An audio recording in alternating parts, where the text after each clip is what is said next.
Nós vamos começar agora com o professor Israel Batista, o seu quadro, que já é um sucesso, uma outra história. Hoje você falou que vai fazer uma homenagem, né? Hoje é 13 de maio, né, gente? 13 de maio. 122 anos da abolição da escravatura no Brasil. E será que a escravidão acabou mesmo?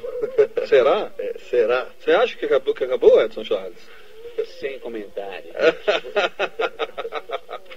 Bem, mas fale, por favor. Amigo, hoje 13 de maio, 122 anos da abolição.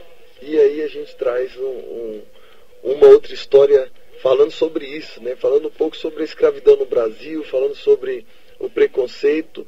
E hoje o programa traz coisas engraçadas, mas também fala muito sério, né?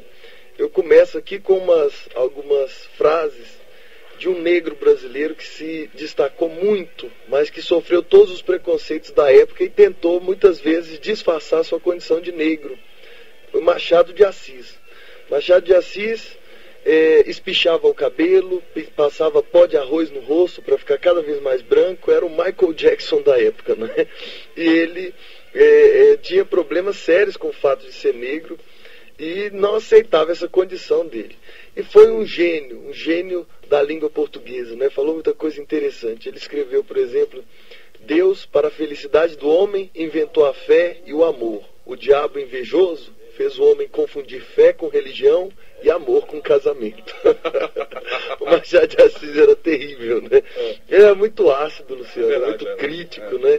E ele é muito refinado e sofreu muito a perseguição racial na época dele, tanto que teve que disfarçar constantemente a sua condição de mulato, né, como você dizia.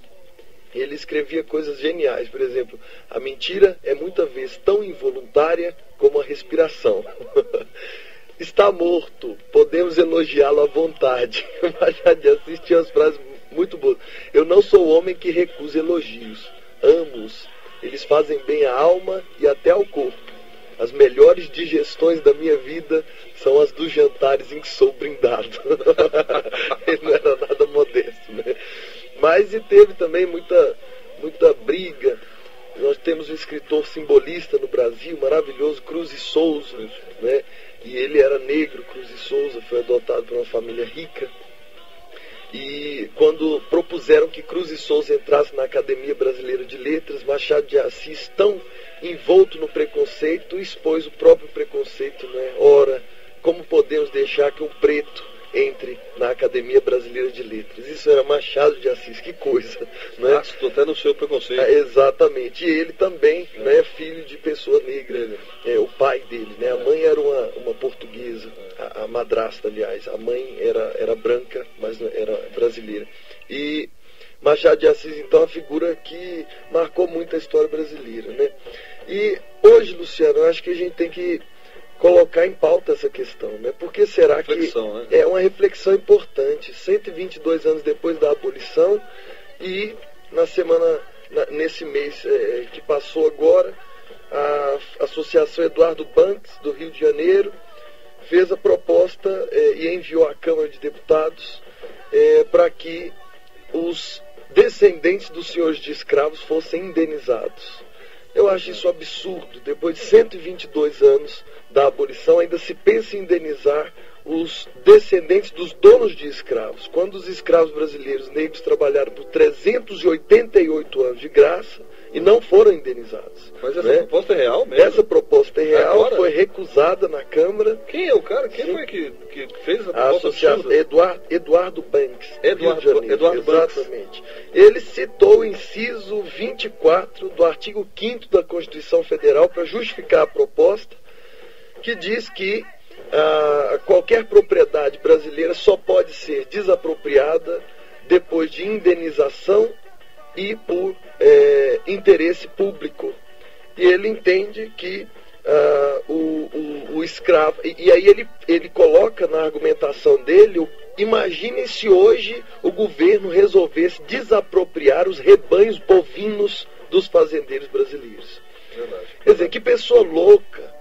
Como é que ele compara homens a rebanhos bovinos, né? Para mim isso me deixou muito irritado, muito chocado de saber que ainda há pessoas na sociedade brasileira que pensam dessa forma, né? Quer dizer, é uma loucura, né?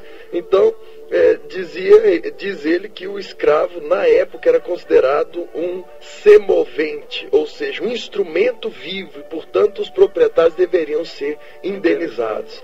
E aí, mas eu não estou acreditando, não, eu quero ler. É verdade, essa proposta tomou a mídia na semana passada, fiquei muito espantado com isso, né? À beira das nossas comemorações do 3 de maio, ele ter a petulância de fazer uma coisa dessa. Fez de propósito, né? Fez de propósito.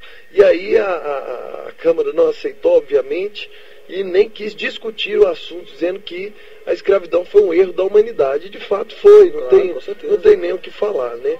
Mas no Brasil os negros trabalharam muito durante muito tempo, mas ainda traziam toda a felicidade do povo africano, né? Verdade, isso sempre vencendo essa dureza do trabalho nas lavouras. Já chegavam aqui, eram jogados nos canaviais ou nas fazendas de café.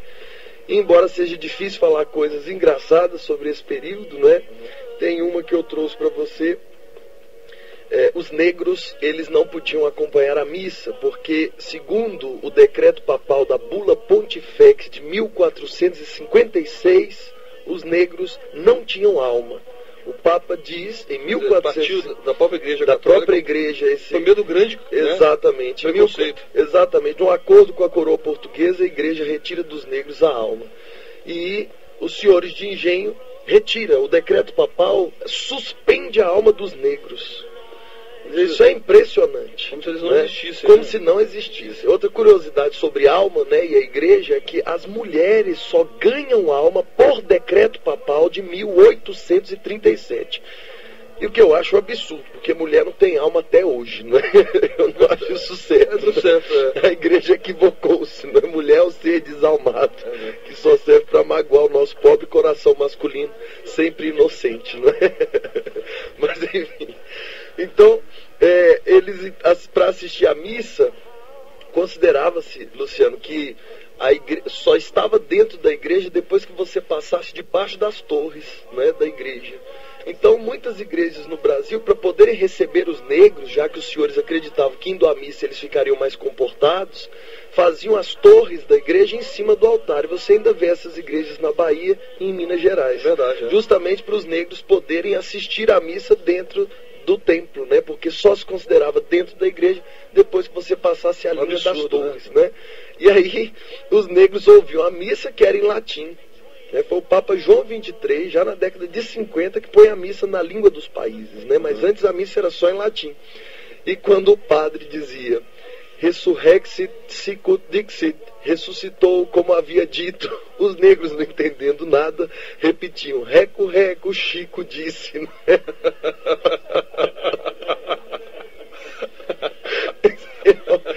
Absurdo, né? Reco, reco, Chico disse, né?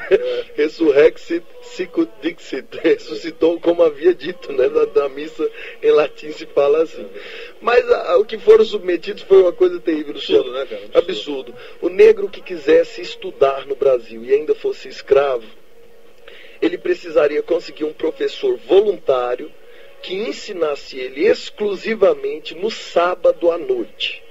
Se ele faltasse uma aula, ele perdia o direito de estudar perpetuamente, porque não valorizou aquele serviço do professor voluntário. É verdade. A miscigenação muito forte, já havia escravos com a pele muito clara, quase brancos, né, na cor da pele. E isso causava um desconforto muito grande na sociedade, porque não se sabia quem era escravo, quem não era. E aí uma lei do século XIX simplesmente proíbe as pessoas que fossem escravas de usarem sapatos. E essa passa a ser a diferenciação. Negros escravos se diferenciavam dos negros alforriados porque eles ficavam descalços. Então, esse tratamento dado aos negros, ele se refletiu depois da abolição, Luciano. Hoje, a gente tem, depois de 122 anos, os efeitos disso. Quando os negros são libertados, eles saem analfabetos, sem nenhum tipo de propriedade, para ganhar a vida. E o pior, os fazendeiros, ex-donos de escravos, se recusam a pagar para eles trabalharem, preferem chamar estrangeiros para esse trabalho. Verdade.